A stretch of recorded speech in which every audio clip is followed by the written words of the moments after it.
charity entrepreneurship. It's not a charity, it's a company. Is this right?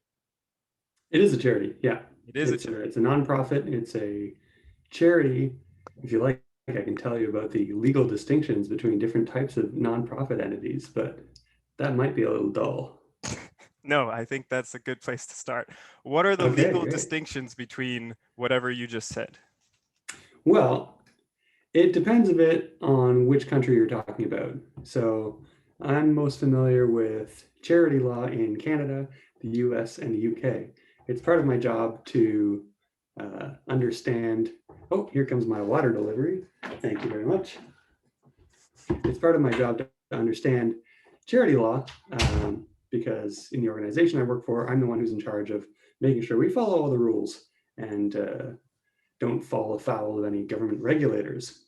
So the organization I work for is a registered charity, which in most countries means that it is tax exempt. So it doesn't have to pay any taxes, unlike a for-profit company or a for-profit corporation. It doesn't need to pay taxes. And if you give a donation to that organization, then you can claim a tax deduction on it. So that's different from just a nonprofit, which doesn't have registered charity status, which would be subject to taxes, even though it is pursuing nonprofit aims. And this is all a totally separate discussion from the actual corporate structure of it. So a nonprofit can be a corporation, and indeed the organization I work for is incorporated. Incorporation just refers to the limitation of liability of controlling the controlling parties of the organization.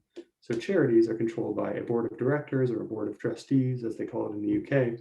And if those directors or trustees want to protect themselves from liability, like from getting sued for something the organization does, they can incorporate, which makes the organization a distinct, discrete legal entity, which itself can incur liability. Wow, that is a lot. That There's is, a lot to take in there. I don't know if you want to unpack that at all. It's a little dull. I find it dull and I work on it, but happy to go into it more if you like. I do just a little bit, not too Yeah, much, sure. because people are watching and we don't want them to be dulled as well. Um, so you're talking about you talked about like the corporate side of the Mm-hmm. charity. Mm-hmm. Um, and then you talked about this board of trustees. Can you go into, okay, so we have a charity and we have a nonprofit organization. A Mm-hmm. charity seems like they have better things going on for them. Like they, as you said, they're not liable, they don't have to pay taxes or whatever. It seems like that's like the cream of the crop. Like I want to be registered as a charity. I don't want to be some like nonprofit organization. Is that true? Is that the feeling you get? Like it's better to be a charity? Well, it comes with some strings attached. Good So idiom. um, all charities are nonprofits, but not all nonprofits are charities. So a charity is a type of nonprofit, Mhm. and it's a type of nonprofit that has tax exempt status, which is nice. You don't want to pay taxes. You don't want, and you do want your donors to be able to claim a tax deduction on their donations to your organization. However, becoming a charity is not easy. Becoming just a nonprofit that's not a charity is very easy. In many countries, you can just do this online, or it might just take a day or two. Becoming a registered charity means that you have to apply to the charities regulator in that country. In Canada, it's called the Charities Directorate. In the UK, it's called the Charity Commission. In the US, I don't know, it's just a branch of the IRS in the US. Um, but this process of application is pretty onerous. You have to just explain in a lot of detail how the activities that you're going to do are charitable under the definition of that country's tax code. So every country is going to, in its tax code, set out what activities it deems charitable. It'll fall into a number of sort of predetermined categories, things like alleviating poverty or promoting education or helping the elderly. And then they often have a sort of a catch-all other category like general charitable activities for the benefit of humankind.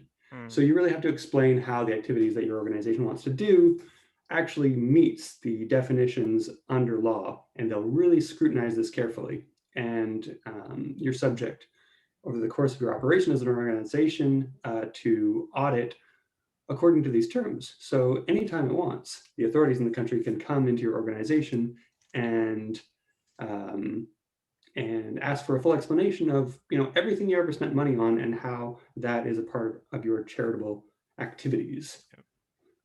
And I don't know if you're aware, well, you probably are, but there's always like some issue with some big charity. Like in Mm, Canada, there's been issues with charities, and there's been sure, yeah. all these scandals like, where is the money going? And when you donate, does that money actually go to the starving child or something like that?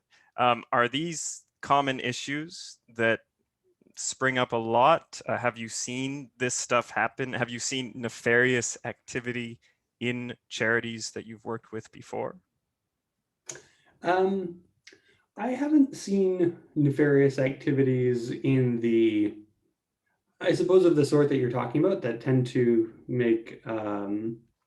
that tend to be in the news. Yeah. Those are often issues of conflict of interest, like if the leaders of the charity are too close to whoever is funding them, especially if the entity funding them is the government. Um, so that can raise a conflict of interest.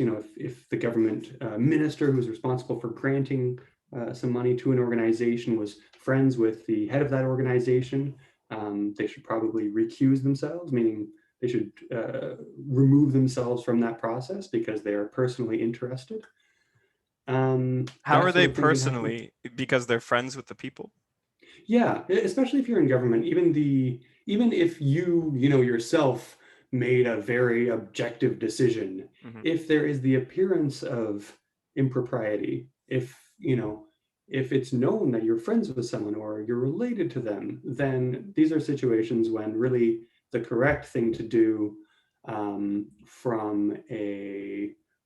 from an ethical standpoint, but also like largely from a public perception standpoint, is to remove yourself from that process and bring in a different decision maker who doesn't have that personal interest. Well, what if I work in the government? I'm a prime minister of some country like Canada or something, and I really Mm-hmm. like this charity, and I like these fellows who are running the charity, and I want Mm-hmm. to help them. I want to contribute. I basically, because of my position, I can't really get involved. Well, do you have some prior relationship with the charity? Let's say over time we've got to know each other and we've become close. So maybe I knew them in the past when I was younger, Mm-hmm. and then I got this new status, this new position, and I still want to keep in touch with them and I want to help them because they're my friends and I think what they're doing is good. But now the position I work in, does that prevent me from interacting with them in that way? It sounds like you're describing something that actually did happen in Canada in the last year. So, Yes. Could you please explain that? yeah, sure. I mean, you should excuse yourself from that process because people will think that because you have a prior relationship with the parties with which the entity you work for, in this case the government, is conducting business, like considering that organization for a grant, the perception is going to be that you are not able to make an unbiased decision. If the government is Unbiased. considering granting to this organization and this organization and this organization, and you as the decision maker have a pre-existing connection with this organization, then it's going to be perceived by the public that you are favoring them because you have a personal relationship with them. And the best thing to do, um, from pretty much every standpoint, like from public perception standpoint, from an ethics standpoint, from the standpoint of keeping your job, the thing you need to do is declare openly, I have a conflict of interest. So this is relevant to any kind of organization, a charity, a business, government. If you have what is known as an interest, and this conflicts with your duties in your job. So when you're, the prime minister, you're acting on not on behalf of not yourself, but on behalf of the government, Mhm. you need to declare that there's a conflict between your interest as this official, say the prime minister, and a conflict between, sorry, there's a conflict between your position and you as a private individual. And you need to explain what that conflict is and what you're going to do to manage that conflict of interest. And typically, you know, a typical step you would take to manage the conflict is to remove yourself from the process and say, I'm not going to be part of making this decision. Here's this other person who doesn't have this conflict, and they are going to be the ones who make that decision instead of me. Right. And so, talking about real world examples, this did happen in Canada, right, with our prime minister. Yeah, so I don't know a lot of details about this, but there was an organization in Canada, a well-known charity called We, Yeah.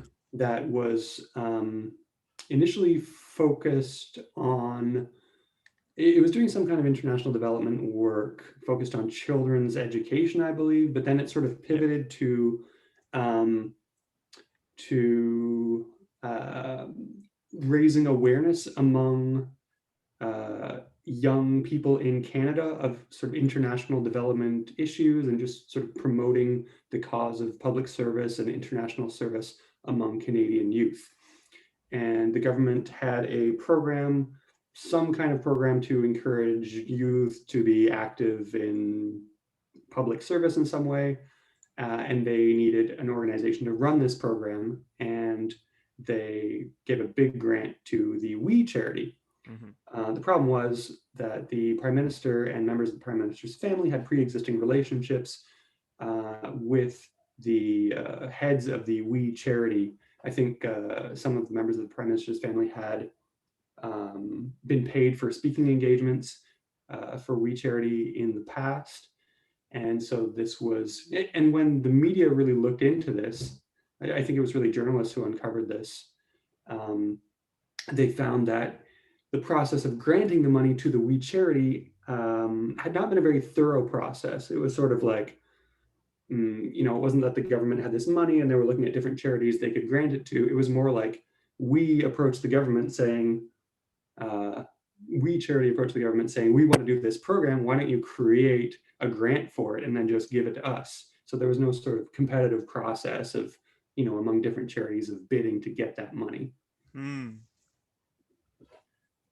So they were the ones that went in and they said, we don't want any like competition, like let's just make this grant. Is this the, well, we have a Canadian Student Service Grant, Facts and Fallacies About We. So I guess it's a really complex issue. And like you said, the journalists kind of went in and were trying to understand everything that happened. But on the face of it, it's basically like this charity is going in, they have some special tie with the prime minister, and they're using that tie, that connection to get what they want, which ultimately what they want is ethical an ethical thing because they want to help people. They're a charity, right? So what it seems like what they're trying to do is they're just trying to like cut away any like red tape or anything and just get what they need quickly so that they can, I don't know, I'm not in defense of them or anything, but just cut away red tape so they can do what they need to do quickly and easily. Is that kind of accurate? I think that would be a charitable way of putting it. Yes. Um, I should say I don't know a lot of the details of this case, and I think a lot of the things that I'm saying are more just based on my impressions and may not be factually accurate. But given that, you know, maybe we don't know the ins and outs to talk about this in too much detail, we could talk more in generalities, which is that I think um, this sort of scandal draws a lot of attention because, as you said, charities are supposed to be doing good things, and maybe they are doing good things. And so the um, the sort of perception of any kind of wrongdoing, um, I think attracts a lot of attention. Mm. And I think there are sort of, I don't know, maybe this is an open question, but there are interesting are there interesting social psychological reasons of why that kind of story attracts attention? Is there some dynamic at play that um, we like to normally think of people working in nonprofits as being quite virtuous and as certainly being ethical stewards of uh, the public's donations? And then is there a kind of almost satisfaction or sort of perverse interest when they do something wrong? Because this reveals hypocrisy, which always, you know, draws interest, and it's fun. It's a lot of fun to be very indignant about that sort of thing. Are you saying that people in general may get some type of weird pleasure from seeing other people go through misfortune or unfortunate events? Well, I think that's part of it, and I think that's part of it, and I think that it's just a more interesting story if you have a narrative of, a do-gooder gone wrong. If there's a story about, the police arresting a member of a criminal gang, that's what we would expect. These are criminals, so they're going to get in trouble with the law. When do-gooders get in trouble with the law, um, that's a little bit more interesting. It is, yeah. And the term in German is Schadenfreude, right? Where you like you feel good when you see other people like having some misfortune. And that's the thing about news and media. Like these guys, the Kielburgers, I remember being in grade 6, grade 7 and Mm-hmm. learning about them. They were in my textbook as like prime Wow. examples of exemplary Canadians that we should Yeah. follow and look up to. And we learned about their charities. I think I participated in one of them. I was definitely involved in one charity, which was it was to stop. It wasn't the Stop Coney thing. Just to give some background, there was the charity that was established, some movement in order to stop this guy named Coney, and he was some, I guess, general in an army called the Lord's Resistance Army in Uganda, and they were using child soldiers. And I think the Kielburgers were involved in that in some way in trying to get them to stop. There was another guy who made a film like the Stop Coney movie, and then he turned out to be like I don't know. He went through some scandal as well, but I definitely did like this walk around Ottawa for like the whole day where we were raising money for these child soldiers, I guess to get them out, hopefully, not to buy new weapons. I don't know. I don't know what it was for exactly. And that's the thing, like charities, I think transparency is a really important thing, not just in this field, but in life. And I always have moments in my life where it's like, wow, I could have avoided so much like displeasure just by being more transparent. And I think with charities and doing good, that's probably like a really important rule. I don't know, maybe you can speak about that. How do you navigate this world where I guess because you work for a charity, you want to do something good. Um, and you want to be completely transparent about it. But there's people who, let me just share. So this is the website for your company or the charity. Mhm. Charity entrepreneurship. People join and they can go through this incubation program so they can start their own high impact charity. Now, how do you guys make it clear and transparent that you are just doing this for the betterment of society? Maybe this relates to effective altruism. It sure does, Aiden. Um, so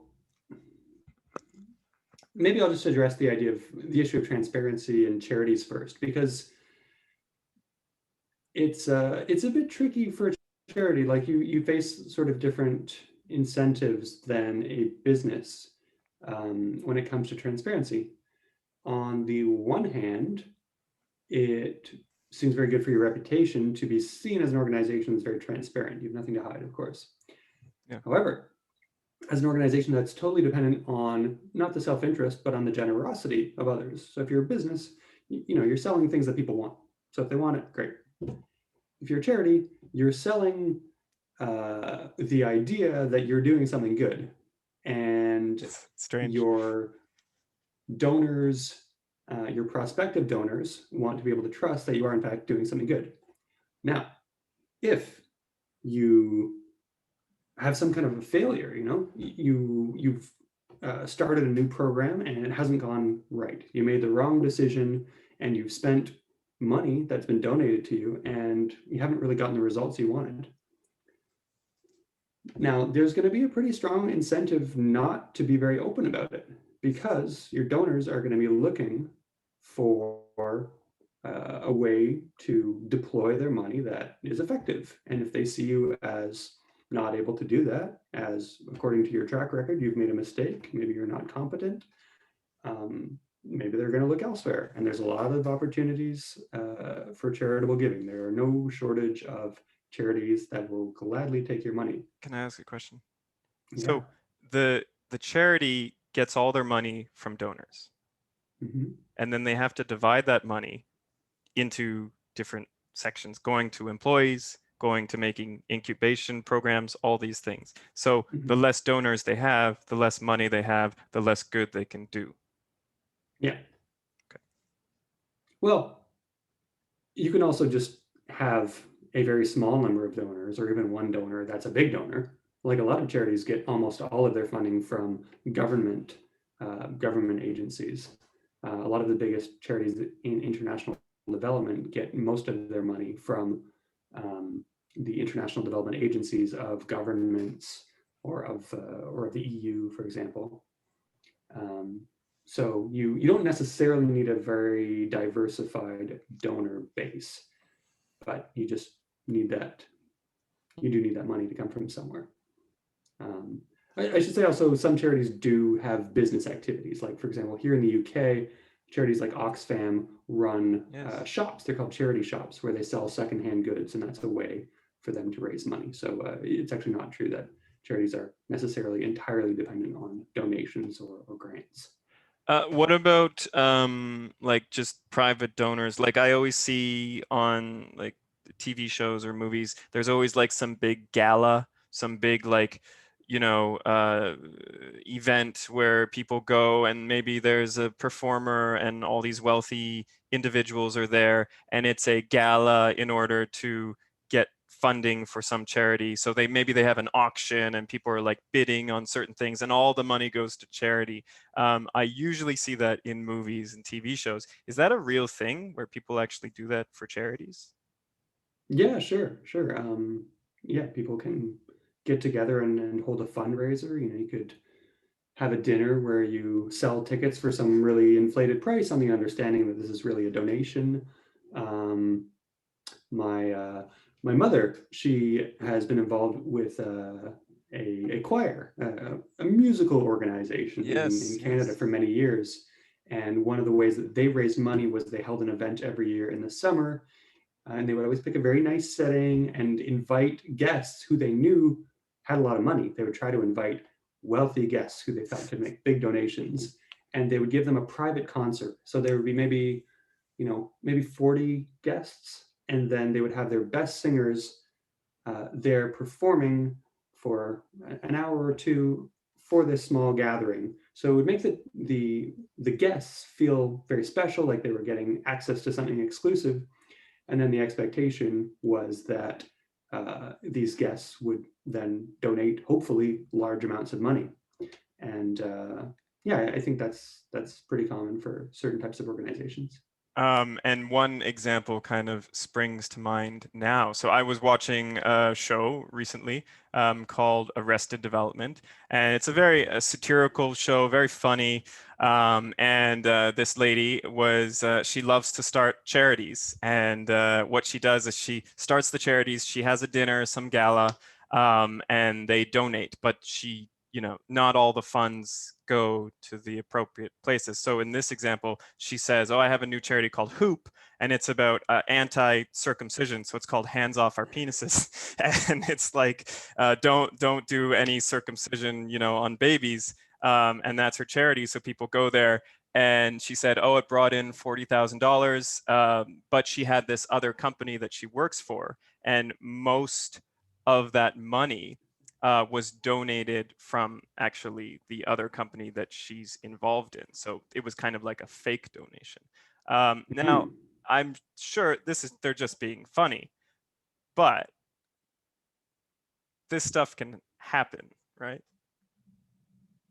Sure. Yeah. Yeah. I mean, you asked if I'd seen any of that sort of behavior in my work with charities, which I haven't really, That's but good. yeah, it's good. But certainly that sort of thing can happen, and this is what the charities regulators are looking for. Mm. I have seen wrongdoing at sort of very low levels, at the lowest level of organizations. So, some of the organizations I worked for in some very low income countries have sometimes issues with staff mm, who have access to goods. Maybe some of those goods disappear sometimes.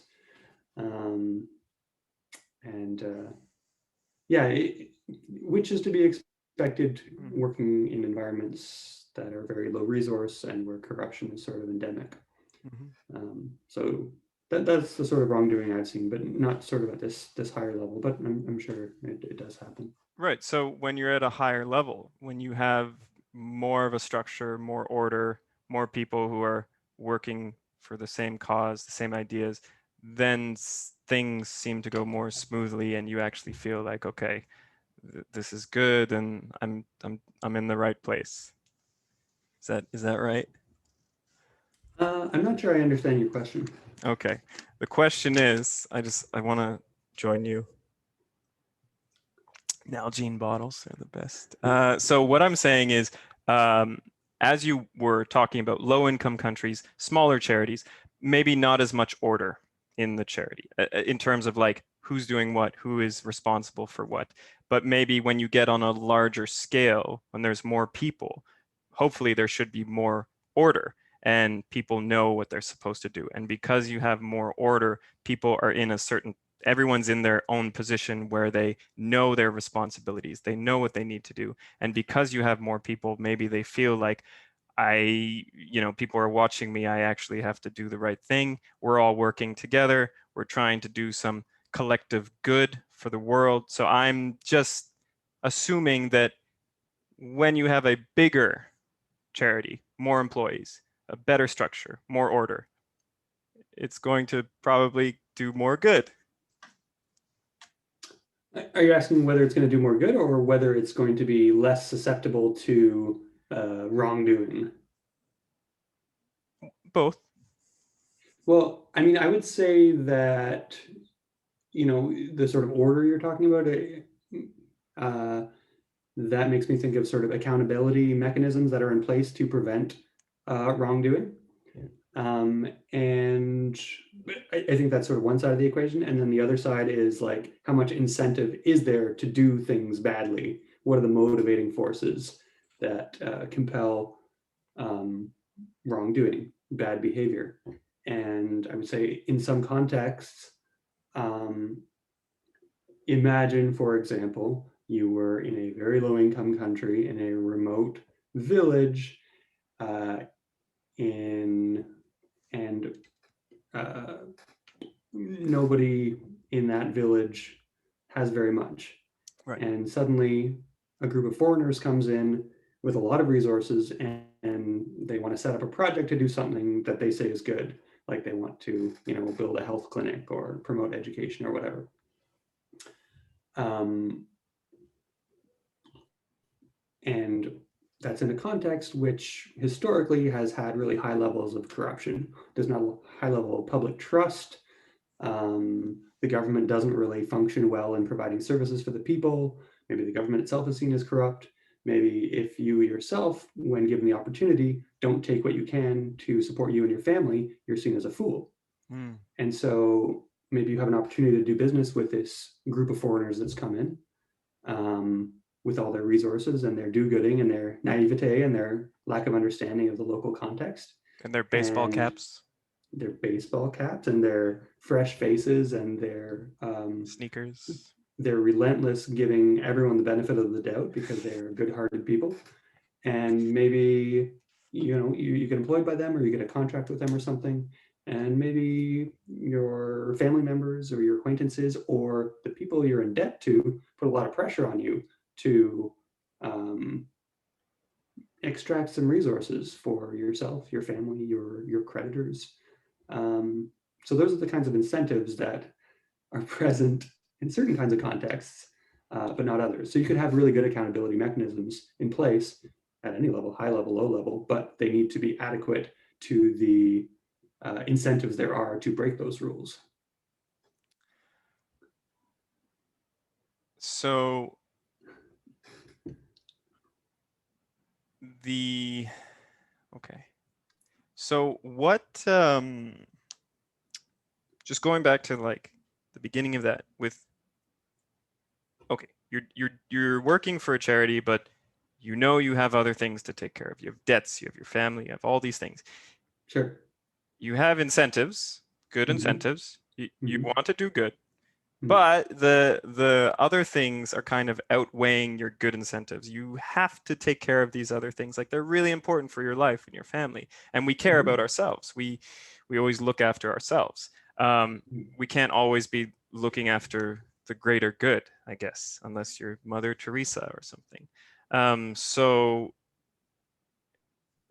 those things that you have to take care of kind of outweigh uh, the incentives for just doing good sometimes, and then that could lead to some uh, bad activity, some maybe corruption or something. So what I want to get at is, what do you think, just in a short way, what kind of like breeds corruption? Because I'm sure you've experienced corruption before, and it's a weird thing. Like, why do people do that? And I'm sure there's like an easy answer and maybe then a really complex, convoluted answer.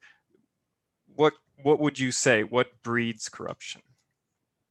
I think that corruption is natural. I think that corruption is less surprising than the absence of corruption. I think that it is normal for people um, to want to further their own interests, and then Mhm, if they feel like their own interests are served, to further the interests of their immediate families, mhm. and if that's served, then the interests of their more extended family, their community, and so on. And they're sort of, I think it's natural for there to be sort of concentric circles of receding obligations. So Centric circles of receding obligations. yeah, Okay. so you feel the most obligations towards yourself and those closest to you, Yes. and the fewest obligations towards those who are most different from you. So, this is why we care more when something terrible happens in our own community than if something terrible happens on the other side of the world, for the most part. Or we can even extend this to um, other species. We don't like to see an animal mistreated, but because they're very different from us, we don't care about it quite as much as if we see a human mistreated. Um, it also extends to future generations. So we Mm. don't like to see people who exist today being hurt. But it doesn't, quite affect us as emotionally as if we contemplate bad things happening to people who will exist in the future. This is a really interesting problem. Are these things relevant? Morally, some would say not.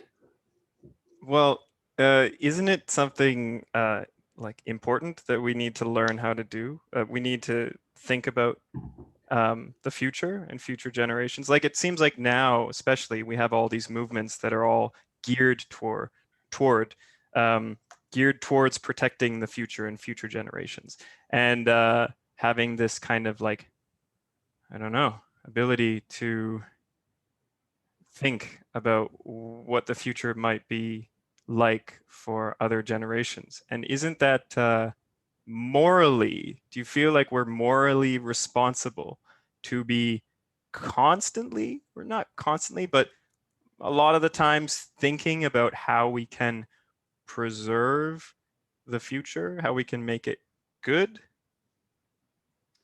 Well, you asked me a few minutes ago about how an organization can do good and the idea of effective altruism. And I think this is a really good I did want to get into segue that. into Yeah. that. Yes, please. So if I can, then I could use what you just said as a path into that. So I think what you're talking about is something that is sometimes known as expanding moral circles. So as I was saying, it's pretty natural for people to feel strong moral obligations towards those closest to them. It is possible for people to feel some moral obligation to people further away from them, further away both in kind, so different types of people, people from different countries, people of different ethnicities, people who speak different languages. It's possible to expand it to people who are different in location or space. So, just people who are really far away. It's more natural for us to feel obligated to people who are close to us locationally, and then temporally in time. So feeling obligations to people who don't exist at the same time as we do. There is a very famous thought experiment in moral philosophy about a stranger drowning in a pond. So imagine you are walking to work one day and you have a very important meeting. And so you've dressed in your best clothes and you're wearing a really expensive suit and really nice shoes. And you spend a lot of money on these. But as you're walking, you see in the pond just next to you, there's a child who's drowning. And you could save them. You're an able-bodied adult, you know how to swim, and you could go in and save this drowning child, and you would save them from dying. But you would ruin your expensive shoes and suit. Should you do it? Now, almost everyone would say, yes, you should do it. Your expensive suit doesn't matter. Some would argue that we are effectively in the same situation every moment of every day, in the sense that many people have the resources to literally save the lives of innocent children just by spending some money, and are able to do so in a verifiably effective way. The only difference is the child is not right there in front of you at that moment. The child might be on the other side of the world, or the child might not exist right now. They might exist in the future. Now, what is morally relevant here?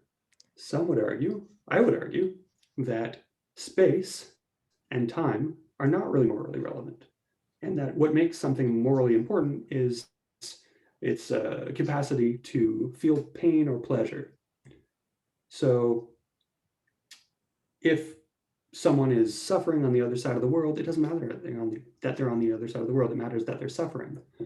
Likewise, it doesn't really matter what they are. If they are capable of suffering, and animals seem to be just as capable of suffering as we are, in the sense that they have similar nervous systems and the ability to feel pain and pleasure, and seem to have preferences for pleasure than pain, then it would make sense to extend this moral consideration to them as well.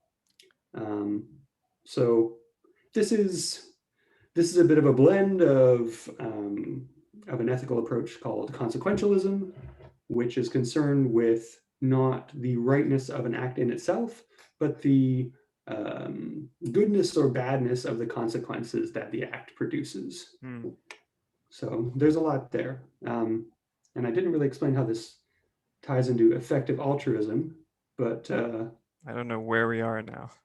But yeah, maybe we've gone a bit far. Well, so maybe you want to pick apart some of that. I do, and I want to do this for a long time, but I can't because I have to leave in less than 20 minutes, and so do you. And I wanted to open up discussion for other people to ask questions, but I have a lot of questions too. So how about whoever's listening, whoever's still here, if you want to ask a question, you can just put it in the, you can say like me in the chat, and then I'll unmute you or unvideo block you or whatever, and you can talk to player, or you could talk to anybody. You can talk to all of us. So if you want to do that, you can. So I think we should just keep talking. But the floor is now open. So if you want to interject anybody, you can interject. We are going to keep talking. We will go until my time, UTC -5. Right now it's 9:42. So I'm going to go till like 9:55, 56, because I have to get ready for another guy, student, young guy. He's really, really cute. He's grade 2. So yeah, so you guys feel free to interject. If not, you can continue watching. You can do whatever you need to do. Okay, so player, so let's go back into that. Consequentialism, going back to the guy, or not the guy, you're the guy, and the baby is drowning. Now, I've heard a similar thing about this.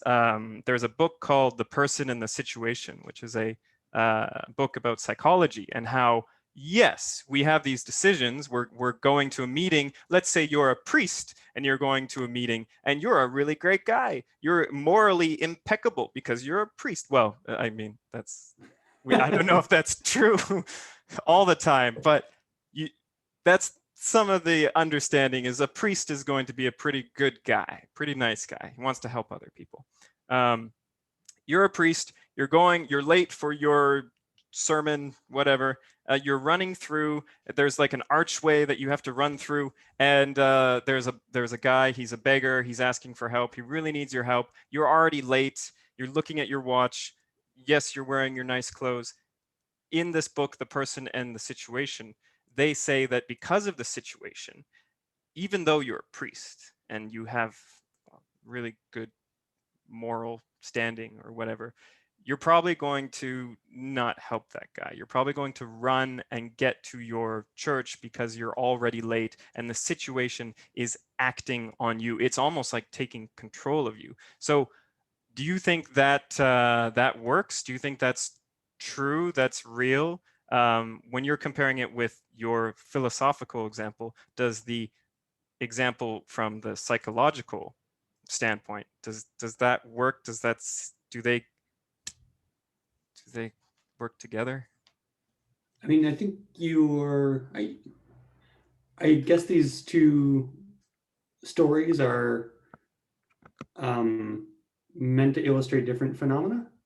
Like, I think if I'm understanding correctly, your story about the priest is just demonstrating how someone can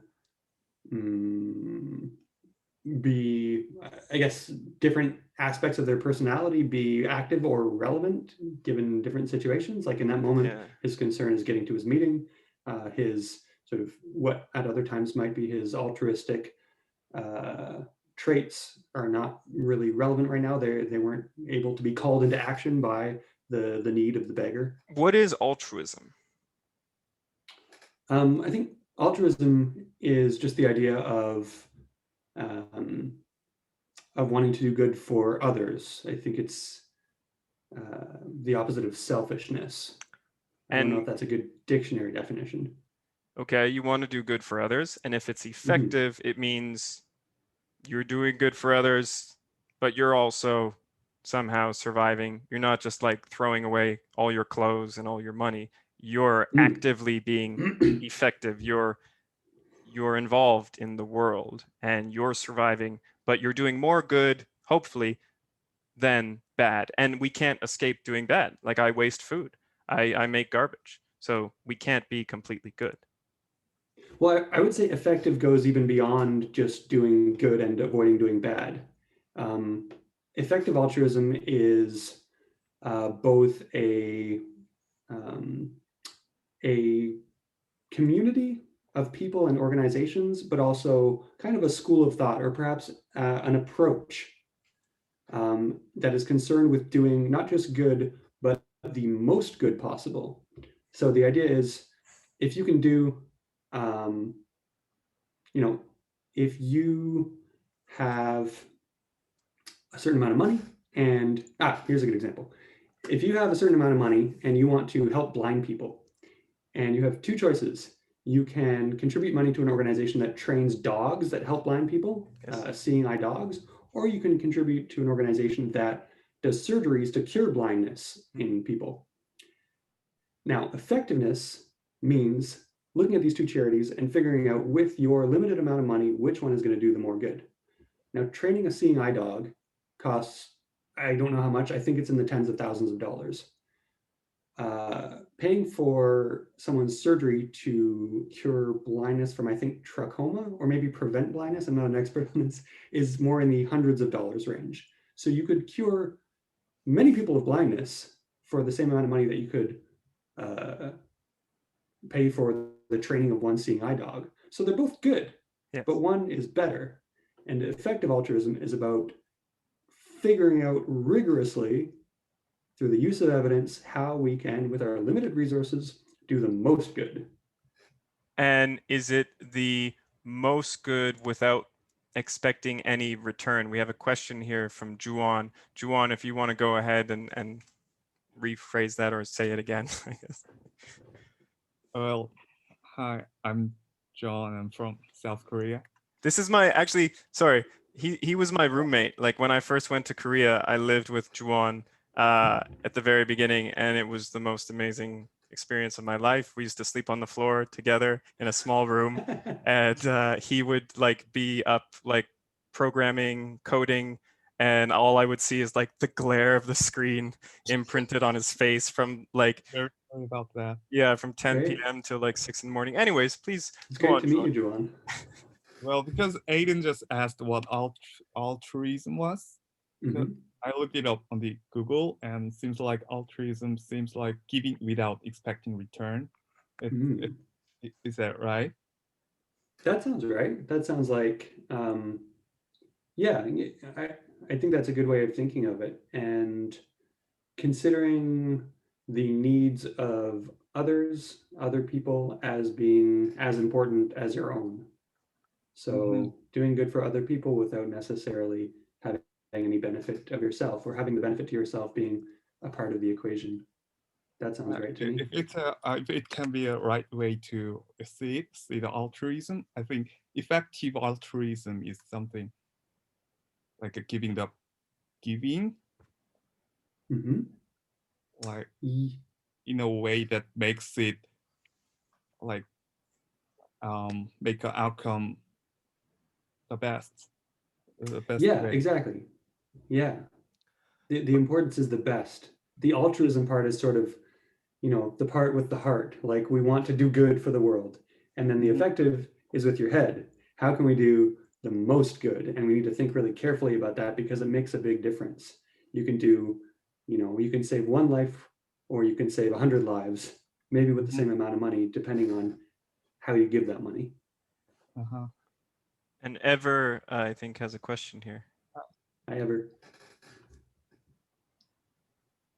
Oh, I think you're we can't muted. hear you ever. I think you're on mute. That's weird. I just heard a little bit of him. Hello? Ever? Maybe if we bring our ears closer, we can hear. Uh-oh.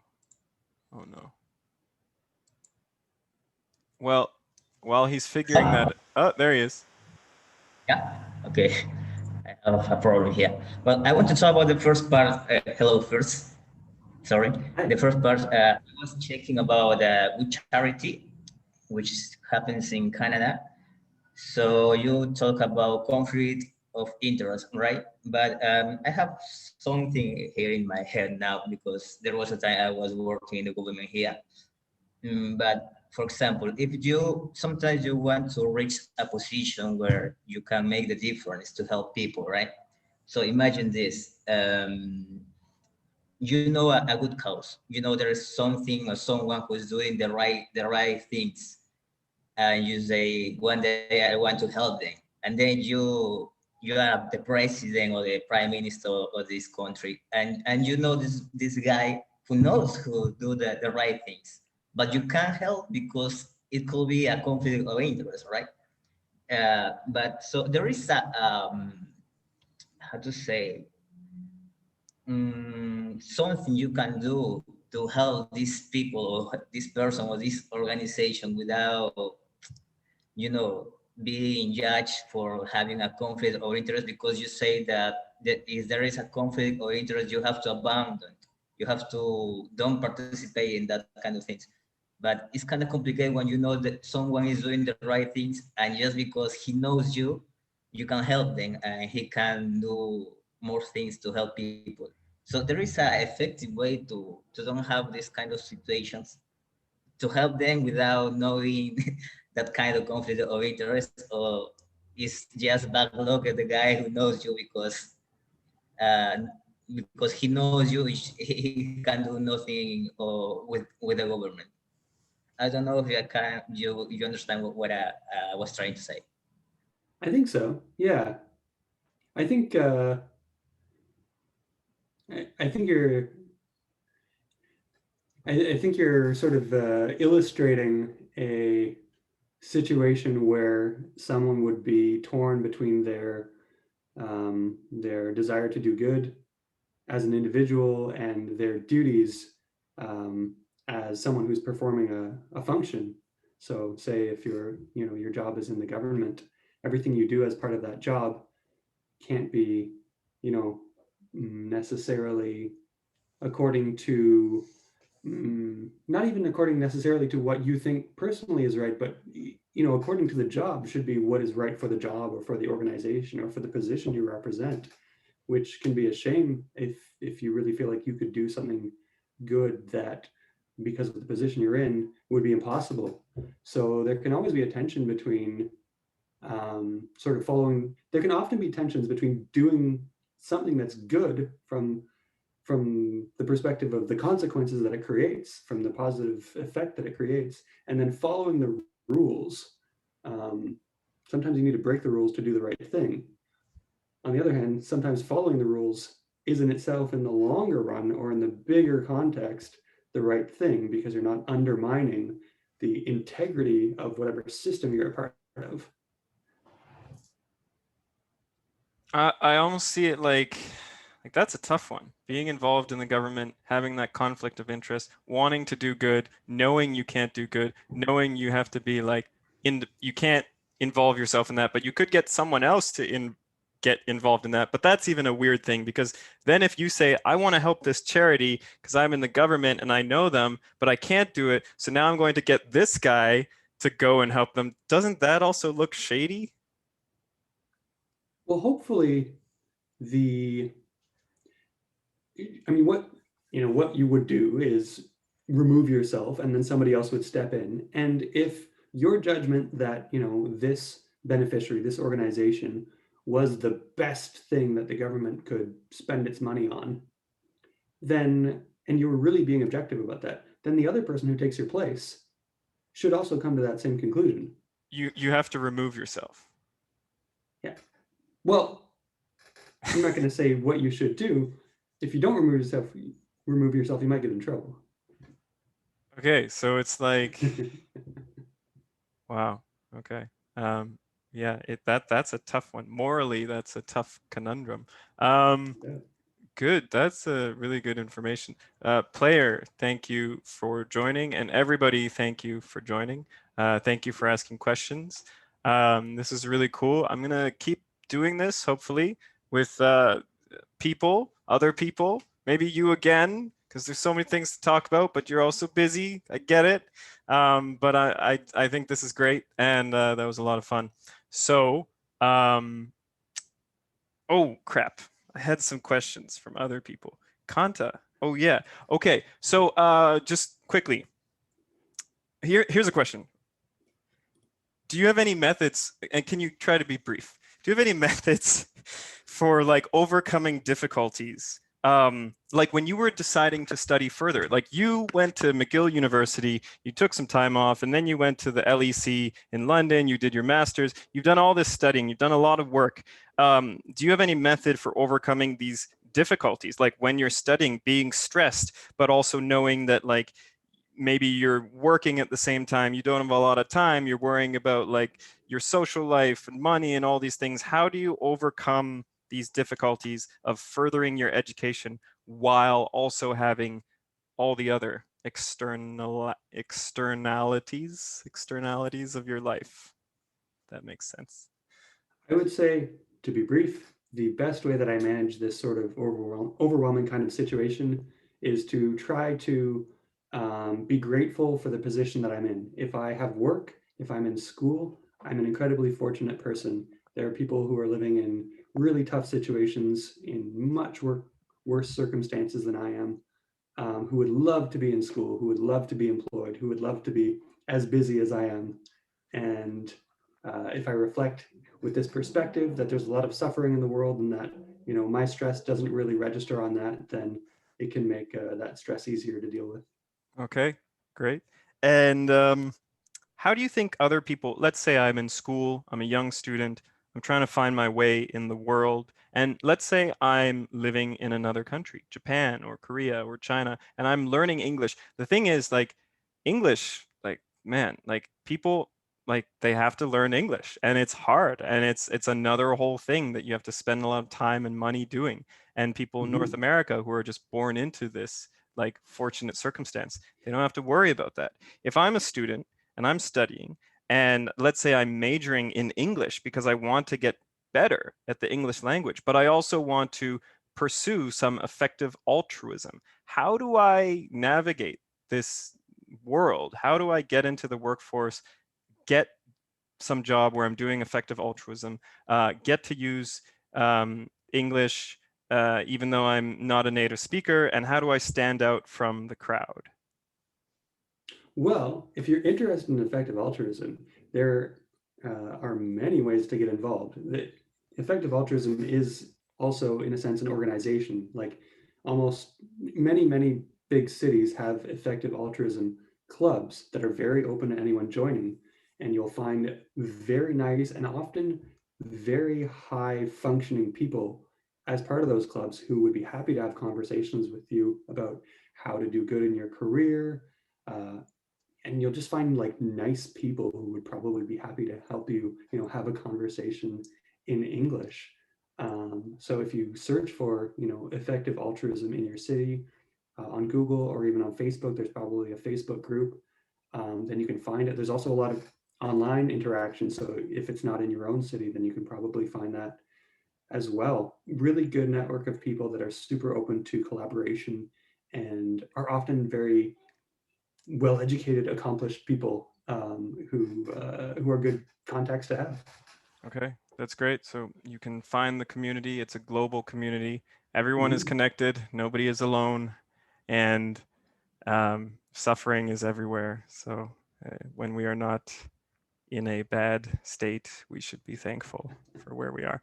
Thank you, player. Thank you, everyone. We got to finish up. So that's great. I'll see you later.